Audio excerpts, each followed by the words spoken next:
The Agenda is powered by DART, Delaware's transit service, moving forward.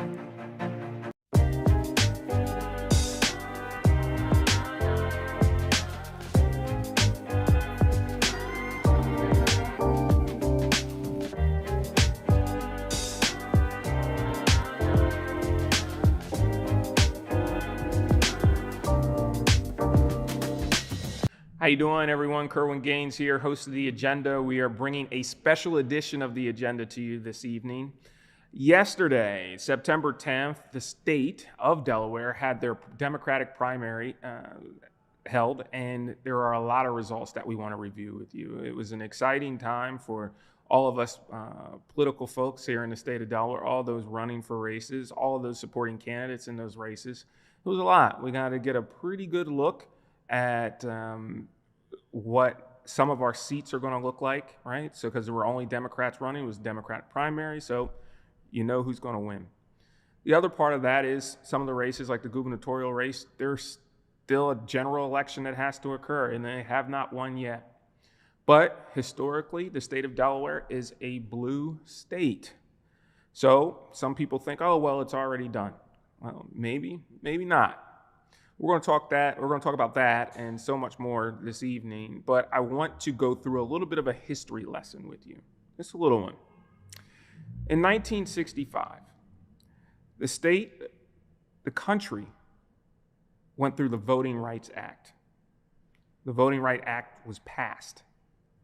Now, why is this important? This is important because at this time, people of color did not have the access and the ability to vote like everyone else all throughout the country, especially in the Deep South, the Jim Crow era.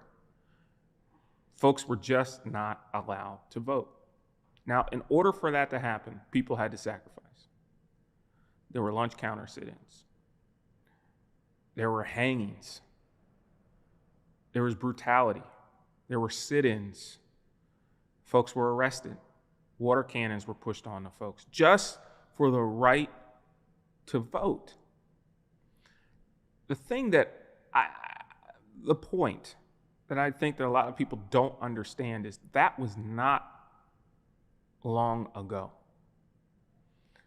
Your parents, your grandparents, your friends, your aunts, and your uncle may even have participated in this movement.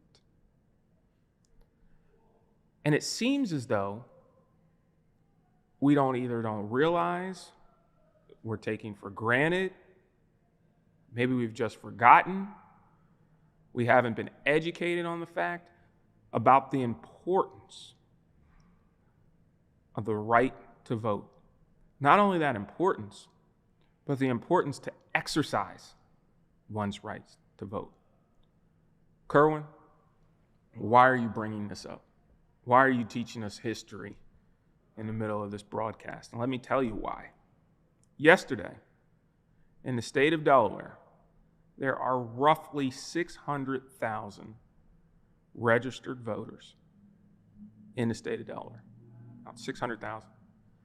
Out of those registered voters, only 124,763 exercised their rights to vote. That's it. That comes to roughly 22% of Delawareans, of registered voters in the state of Delaware, exercise their rights to vote. We're 1 million people in this state, roughly 1 million people, and that's it. That's it. So the question is, why is that? Why are we now so cavalier about our ability to vote? It affects the outcome of elections. It also affects your outcome. We're doing all of this to make sure that, and you've heard the tagline, that your issues stay on the agenda. And we've brought you several issues throughout this season especially. But not only that, we've brought you several candidates to talk about issues that you may not even be aware of. We did that not just because of ratings. We did that to educate the voter, to let you know how important it is for one to go out and vote. So yesterday, it was a shock to me to see that number, to see the number of Delawareans who felt that things were okay. They're so good that I don't even need to participate in this primary. We do so much in this state to ensure that folks get registered to vote. It's very simple. You can get it done online now. You can use an app. You can do it at the DMV. I mean, there's several places. We even instill a right for early voting. You can have mail-in ballots. There's so many ways to make it easy, but yet we are not executing our right to vote. Now, the major concern, and you've heard me talk about this on this program, is this. For me, my major concern right now for Delawareans is education. Is education. And if that's not at the forefront of your mind in regards to your ballot choices, you're crazy. There's only 50 states in this great union of ours, just 50. And out of those 50, Delaware ranks number 45 in regards to education. We are the 5th from the bottom. They actually have us ranked as 6th from the bottom, but we're 5th from the bottom. We are a state of 1 million people. We spend a great percentage of the state's budget on education. We have qualified teachers. We stand for it. Certified teachers. We're building new schools. Of course, there's not enough, but we're making forward progress. So what does that tell me? That says this isn't a financial issue. This is an issue of management, bureaucracy, the same old when it comes to education in the state of Delaware. Frankly, I know I'm sick of it. So when making a decision, the way to correct this, the beginning, is through our voting. We choose who we think can best fit this problem. Well, why is this problem so important? And I'll tell you why. This problem is important because it's systemic to so many other issues in our state. Let's deal with that. Let's break it down. In my opinion, you want to deal with issues in regards to poverty and crime, you have to get people working. You're not going to get people working, you're going to have these issues over and over and over again. You want better schools? Get people working. They're going to pay more taxes. They're going to pay more property taxes. Why? Because they're going to start to buy homes. Those are going to filter back down to education. That's one way. There's several ways. But if we don't have an educated workforce, if we don't have numbers that are above the 45th in the nation in regards to education, I have news for you. Businesses are not going to come to our area. It's just not going to happen. They're going to skip over our state. Now, it's great that we have Amazon and all these other warehouse companies here, but we want more for our children than packing boxes and shipping. We want real jobs. We want tech jobs. We want manufacturing. Some of these great jobs that are out here in these countries from small startup companies, we want to bring them in, and just not because of our incorporation laws, but because we have people that can satisfy their employment needs. And right now, we as a state, we're not demonstrating that. Not one bit. So when you're not going to the polls and you're forgoing your right to vote, you're saying, you know what? Everything's okay. I'm good with the way things are. I'm good that the likelihood that my high school graduate meets the proficiency standards of minimum education at the time of graduation is less than 10%. I'm fine with that. I'm fine with Newcastle County's economic growth being the same it was over a decade ago. I'm fine with that. It's no problem. I'm fine with housing insecurity. I'm fine with the growing number of people sleeping in their cars in parking lots all throughout this state. I'm fine with that. Not because they have mental wellness issues, not because of criminal issues, but because they can't afford a place to live. That's something that legislation can control. It's something that they can put a stop to, but you're fine with that because you didn't go out and vote. So it's not a big issue. Most of those people that are living in parking lots in their cars are going to work in the morning. They're not staying out there all day. So these are Americans that are paying taxes, that are doing it right, working their 9 to 5, supporting their families, but they're doing it from the cozy confines of their Honda Accord and not their home. It's absolutely ridiculous. It's pathetic that we are a state of 1 million people, which is an awesome test bed for programs and ideas, strategies. And we haven't come up with one to deal with our education issues. It's pathetic. Every time that a politician during this election on both sides, Democrat, Republican alike, talk about one another, not work together, we have a child that's slipping greatly further down a path of illiteracy. We have a family not making enough money to support themselves and have a home that is supporting a young child that's working their way through the education process, which handcuffs our teachers even further.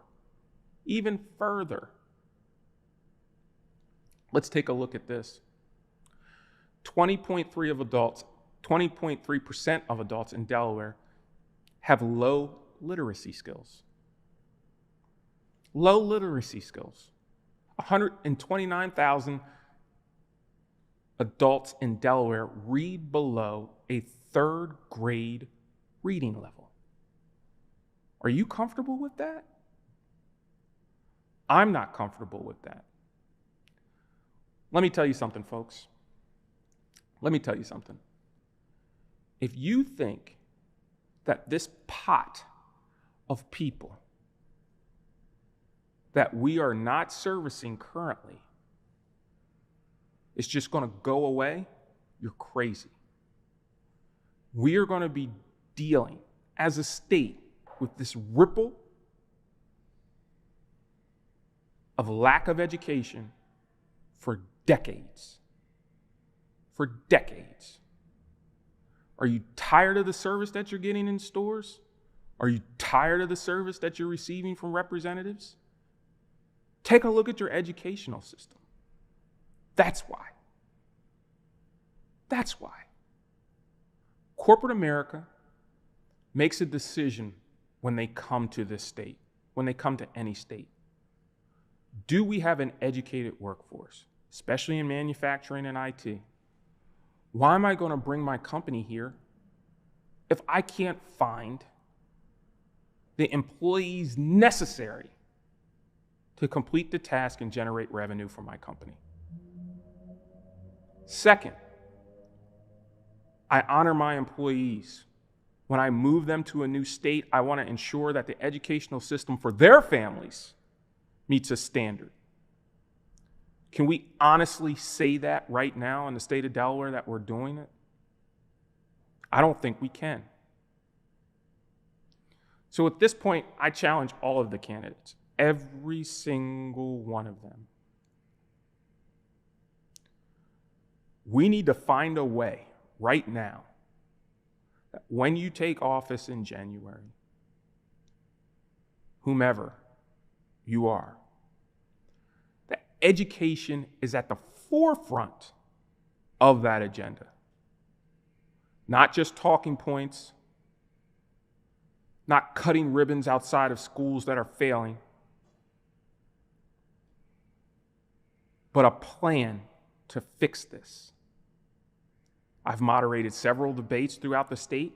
Hopefully you watched, you listened more than anything. And I heard a lot of ideas being pitched, but I did not hear strategy. I did not hear strategy. I heard promises. I've heard talking points. I've heard social media pictures, but I did not hear a day one strategy for education, and we need that. And I'm anxious to review anyone who has one. Please come on the show and we can talk about it. I look forward to having that conversation. The other thing is healthcare in this state. We have to do better. We can do better.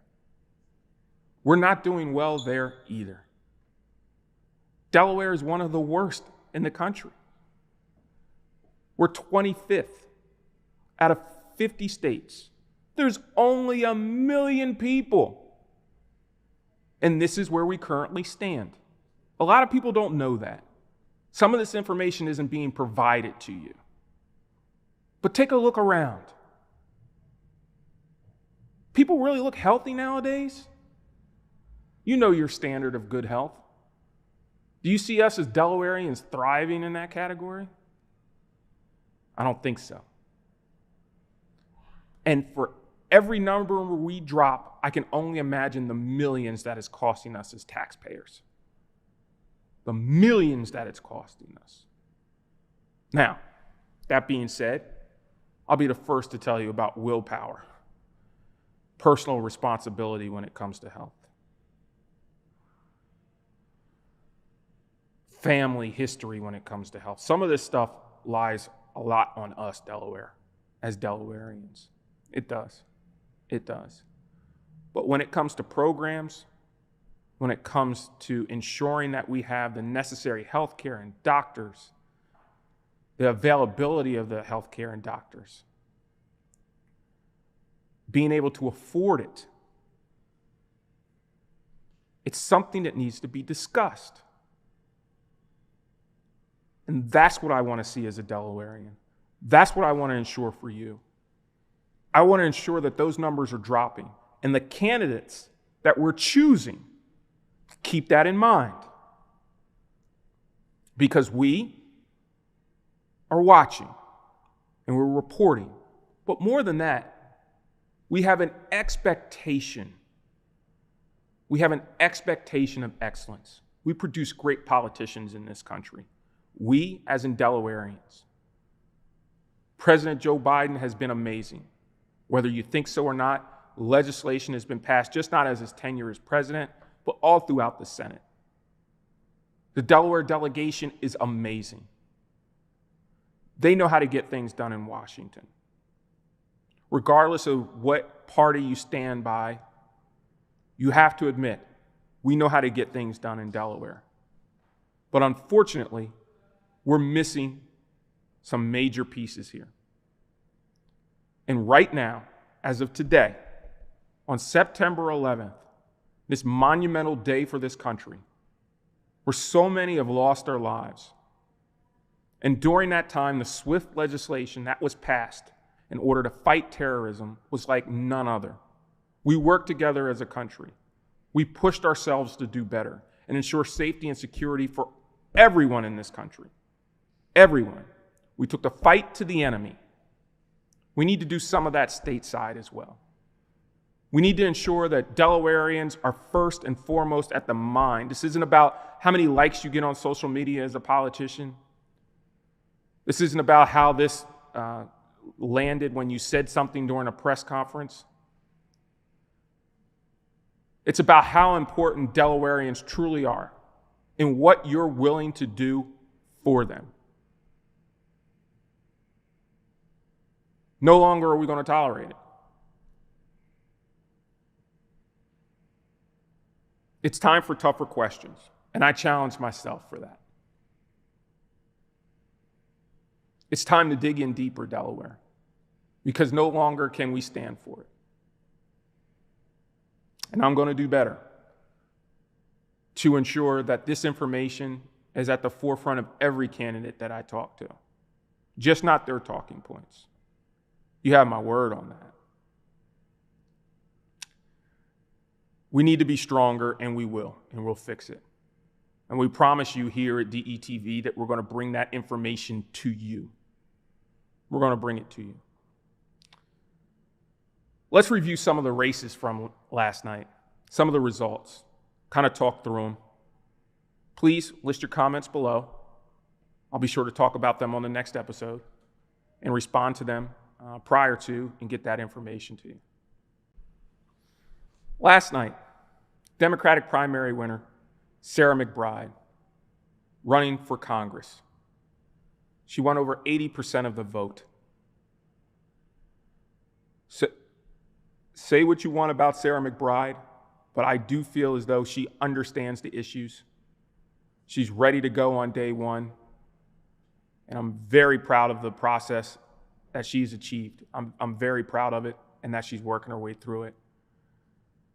Her competitor in this will be Mr. Whalen, representing the Republican Party, John Whalen. He's a business person, and he's going to bring up a lot of good issues. I look forward to spirited debate between the two of them. I look forward to ideas about how to fix things for this state. I really do. The next winner. For Democratic primary, our winner was Matt Meyer. Matt Meyer is the Democratic winner. We are excited for him here at DETV. We are excited because he's been great for the county. We hope that we can bridge all the gaps down in Dover, and that he can do a great job if elected governor. It's not going to be easy. He's going against Mike Ramone, a Republican nominee. November's a long way away. Michael Ramone has been on the show a few times. We know where he stands. I see him as a very reasonable Republican. I like the guy too. I like them both. I want to hear what their day one strategy is for education. I want to hear that. I want to hear the fix. Matt has an advantage here. He's worked in the classroom. He has truly been a teacher in some of the hardest schools here in Newcastle County. He gets it. He gets it. Mike Ramone is not a slouch in this area too. He's passed some very strong legislation when it comes to education. He's been working in the legislature for some time now. He's a business person, and more than anything, he's a father. He understands what's necessary in regards to education and economic development right here in this state. Both of these candidates do, but I'm very anxious to know their thoughts. I want it to be clear, not just for me, but for you as well. Let's take a look at another winner. Our Democratic primary winner is Lieutenant Governor Kyles Evan Gay. She does not have a Republican opponent. I think she's very strong. I think that the lieutenant governor's race was very well done.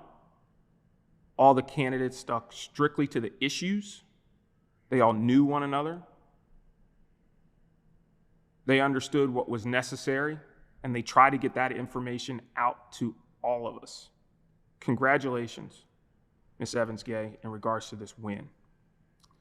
Now, another contested race, a very strong race, was that in the city of Wilmington. And our current governor, Mr. John Carney,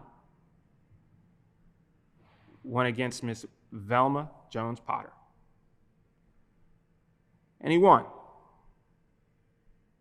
A lot of people think that this race had a lot to do with race. A lot of people think this had a lot to do with development and progress of the city. We're going to see. We are going to see if that same leadership that Mr. Carney has done for the state, he can do for the city of Wilmington. This is a completely different area. Although he is a Wilmingtonian, he understands. He has a footprint here. He has plenty of friends here. And all in all, is a very good guy. But I'm anxious to see how this goes. Next, the county executive race. Mr. Marcus Henry did a wonderful job, ran a wonderful campaign for county executive, Newcastle County executive. We look forward to that. We also look forward to him being a bridge maker between the state, city. There's still several issues in the county. He's going to need to be that peacemaker, and I think that he can do it. I'm excited to see where he goes and what he does. But I believe that he has the ability to do it. I really do. I'm excited for what's next. Our Newcastle County President of County Council, Ms. Monique Johns. A lot of people may have ruled her out. She ran several different races here throughout the state, was unsuccessful, but in 2024, it is her year. She is going to be the principal of sorts, keeping county council together. I think that she's going to do a heck of a job. She is a peacemaker. The city of Wilmington members at large, Ms. Letitia Bracey came through with the largest percentage of the votes. Ms. Maria Cabrera and Alex Hackett all guested the agenda.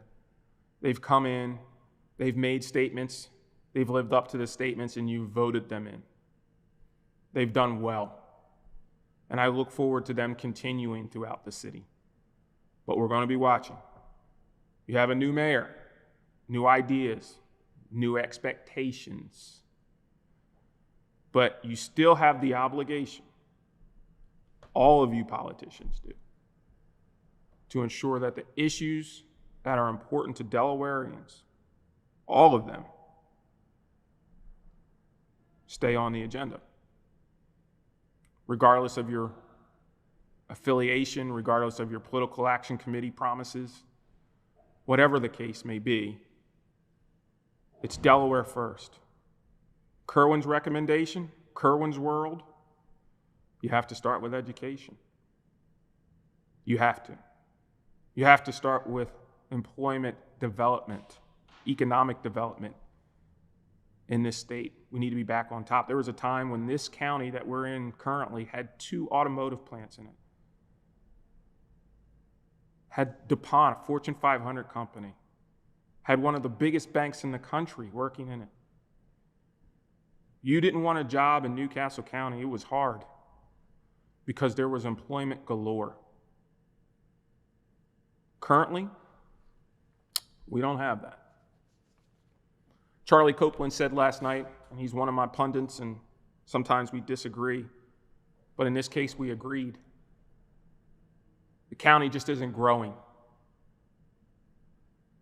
We're at the same rate of economic development as we were over a decade ago. When are you going to get mad at that? When are you going to make it clear that your vote matters? Because so many people sacrifice for that vote. I gave you some evidence of that. Gave you a little history lesson of that. It's almost as though we've become complacent, very comfortable in the ways of the world. Our social media stream says everything's okay, therefore everything must be okay. It's not. It's not in this great state of ours. But the one thing I will say about Delaware is we have possibility. We have so much possibility. We can do great things here.